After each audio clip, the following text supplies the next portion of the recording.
A speech on dispassion. This is when the Guru teaches us sadhana. Guru gives us capsule of knowledge to tackle two emotions detrimental for our own growth, which are moha and vyamoha, attachment and possessiveness. Once we master the art of tackling moha vyamoha, we are blessed with the power of discrimination, viveka and dispassion, vairagya. We realize we realize that everything should be viewed with the eye of dispassion. The fruit of viveka, discrimination, is jnana or wisdom. This unfurla within us when we sacrifice our vassal basal attributes that weigh us down and burden us heavily. Lord Krishna beautifully describes the nature of person who has the quality of dispassion in him. He says, O Arjuna, he is dispassionate who has knowledge, who is alone all the time, whose mind is completely tranquil all the time. That means he has surrendered. Men of wisdom have experienced the power of dispassion from times immortal. Saint Tukaram says he is a dispassionate being for whom all sense objects have become God. If such a person hears anything, he hears only God. If he sees anything, he sees only God. He is completely absorbed in God.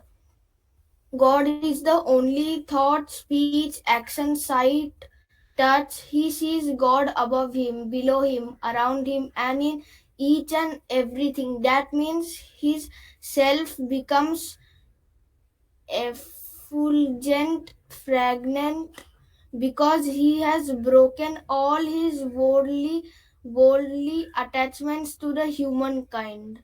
Thank you. Now I'm sharing a moral story.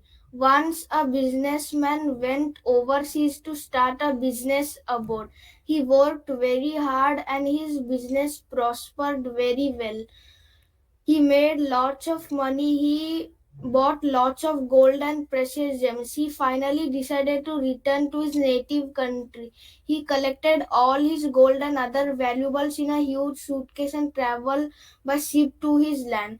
On the way, there was a huge storm. The ship got battered very heavily by the fiery winds of the storm. Sea water entered into the ship. As the ship was about to capsize, the captain ordered all the people to escape using the lifeboat. The businessman carried with him his huge suitcase and jumped into the lifeboat. Unfortunately, the lifeboat too capsized soon. The businessman fell into the freezing sea water. He was firmly gripping the suitcase in his hand. All his lifelong savings were in the suitcase and he was determined not to lose it. By the sheer weight of the gold bars that the suitcase contained, the box started sinking and the businessman too was drowning. Finally, it dawned to him that unless he leaves the suitcase, he won't be able to at least to try and swim to save his life. Alas, when the realization dawned, it was too late. Due to the extreme coldness of the sea water, his fingers had frozen. However much he struggled, he could not even stretch his fingers to release the suitcase. The businessman's dead body sank deep down the sea along with his suitcase.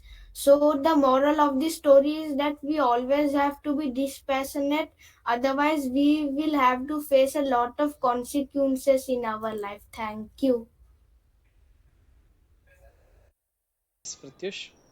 And in simple terms, dispassion is Birati is if you want to climb high, right, and you have a ladder, don't you have to leave the step on which you were to climb on the higher step, right? If you stick on to that step saying, I love this step, I want to be here only, then you will never progress, right? Then we have to move ahead, right? Right now, you're in a place. To move ahead, you'll have to leave that place and move a little ahead, right? So when you think of progressing, when you think of improving, going higher and higher, you have to drop the lower ones, right? Now I'm very sure you're not attached to your so-called doll that you wear when you were small. Now you don't carry it and hug it and kind of love it the best most, right? You've grown out of it. So some things with time, with your growing age, you drop it. But there are many things which you have to drop knowing it also, that ultimately nothing is permanent. Only God and his blessings and whatever good things you do are going to be with you. Okay. And as said in this moral story, the businessman loved his lifelong savings so much that he couldn't even stretch out his palms and release. But then, when he realized it was too late because the seawater was extremely cold and he died there only with his Correct. suitcase in the hand. Correct, correct. I had seen a video where they had a small glass box and a small hole. Okay. And inside that, they had a gold bar, full gold bar. And they asked anybody who can try getting that gold outside, okay, will win that gold. And people like mad even didn't think also. They put that hand from inside that hole in that glass and they held on to that glass, to that gold bar. And it's just a small hole. When you put your hand inside and you hold on to the gold bar and you try bringing it out, your hand will not come out because you're holding on to the gold bar. You drop the gold bar and you try to remove your hand, it comes out. But because you hold on to it, you're not able to bring it out. And this is the thing that the spiritual knowledge tells us, that when you hold on to anything, you are attached to it, you will never come out of it. You drop it, you're easily able to come out. Many people Sir, tried I foolishly. came to You've seen this video?